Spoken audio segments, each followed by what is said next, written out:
So এখন আমি আপনাদেরকে দেখাচ্ছি কিভাবে আপনারা ঢাকা ইউনিভার্সিটির অ্যাডমিট কার্ডটা ডাউনলোড করবেন।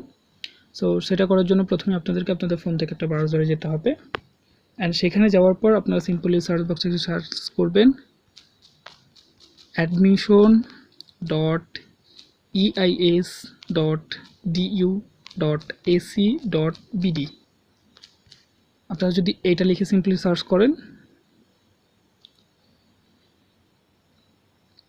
তাহলে আমাদেরকে একটু ওয়েট করতে হবে। অনেক সময় দেখা যাচ্ছে যে ওয়েবসাইটের অতিরিক্ত পরিমাণ ট্রাফিক থাকার কারণে ওয়েবসাইটে ঢুকতে প্রবলেম হয়। সো আপনারা একটু টাইম নিয়ে ওয়েট করবেন।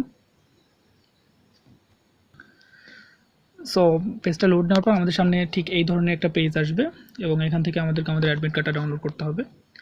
তো এখন আমরা যে কাজটা করব সেটা হচ্ছে আমরা এই যে বাম পাশের উপরের দিকে থাকা 3 বার এখানে ক্লিক করব, অ্যান্ড এখান থেকে এই যে নিচের দিকে থাকা লগ ইন অপশন এখানে ক্লিক করব।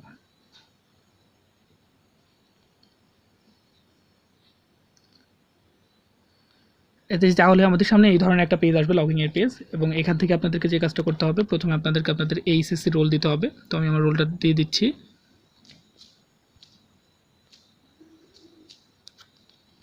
এরপর আপনাদেরকে উচ্চ মাধ্যমিকের বোর্ডটা দিতে হবে, অ্যান্ড তারপরে নিচের দিকে এসে আপনাদেরকে আপনাদের মাধ্যমিকের রোলটা দিতে হবে।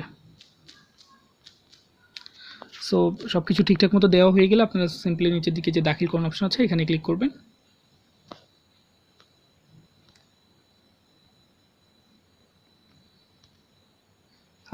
তাহলে এই যে পেজটা একটু লোড নেবে। সো আমাদের এখানে আসার পরে একটু ওয়েট করতে হবে, অনেক ক্ষেত্রে দেখা যায় ট্রাফিকের জন্য অনেক টাইম নেবে। সো এরপরে এই যে আমাদের সামনে ব্যক্তিগত তথ্যের যে পেজটা সেই পেজটা চলে আসবে এবং আপনারা এখান থেকে সব কিছু মিলিয়ে নেবেন যে আপনাদের সব কিছু ঠিকঠাক আছে কিনা, আপনাদের নেম, তারপরে আপনাদের উচ্চ মাধ্যমিকের রোল, কোন কোন ইউনিটে আবেদন করেছেন সেটা, রসিদ, ফি, এই জিনিসগুলো। তো এইগুলো যদি সবটা ঠিকঠাক থাকে তাহলে এই যে প্রবেশপত্রর অপশন আছে আপনারা সিম্পলি এখানে ক্লিক করবেন।